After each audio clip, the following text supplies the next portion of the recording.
From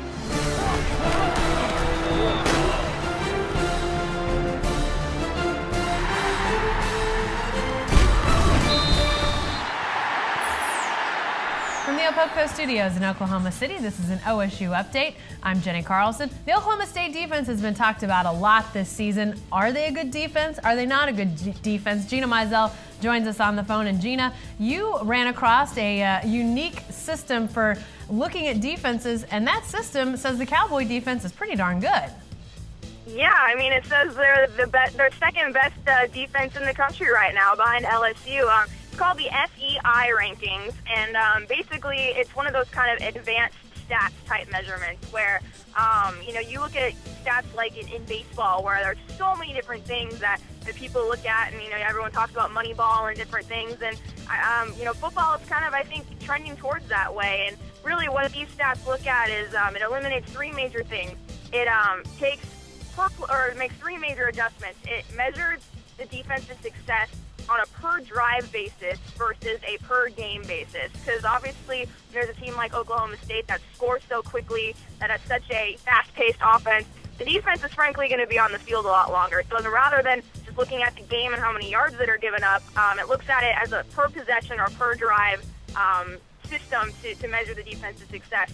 The other one is it eliminates garbage time, basically, which is, obviously this team has played a lot of blowout games, and a lot of second and third string guys have been there in the second half, so it kind of eliminates that garbage time possessions to really see what the first team defense has done.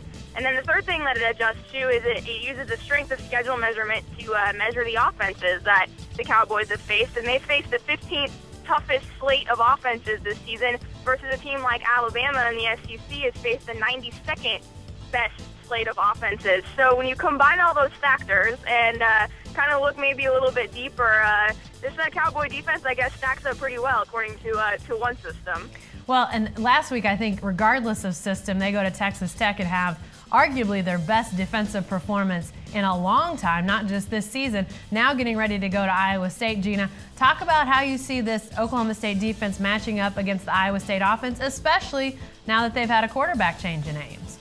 Right. Well, I think that the Texas Tech performance gave this team a lot of confidence because it was a performance that they didn't have to rely on forcing a lot of turnovers, and they really did just shut the Red Raiders down, only gave up 270 yards, obviously kept them off the scoreboard. Their only touchdown came on a fumble recovery, so I think that was a good building block for this team. And yeah, you mentioned the quarterback change at Iowa State. They've gone now with a redshirt freshman, Jared Barnett, who is he's a dual threat guy. They'll run a lot of zone read, and so I think probably the best team you could compare it to is Missouri with James Franklin and how he can run the ball. And so Iowa State doesn't put up a lot of points. They only score 24 points per game, which is last in the Big 12. So they're obviously going to have to do a lot better than that to hang with Oklahoma State. But I think you're right. I think that Texas Tech game was a good stepping stone for this defense, and I'm sure they'll try to carry it over to the Iowa State game. All right. Thanks, Gina. Be sure to stay with the best coverage team anywhere at newsok.com and every day in the Oklahoma.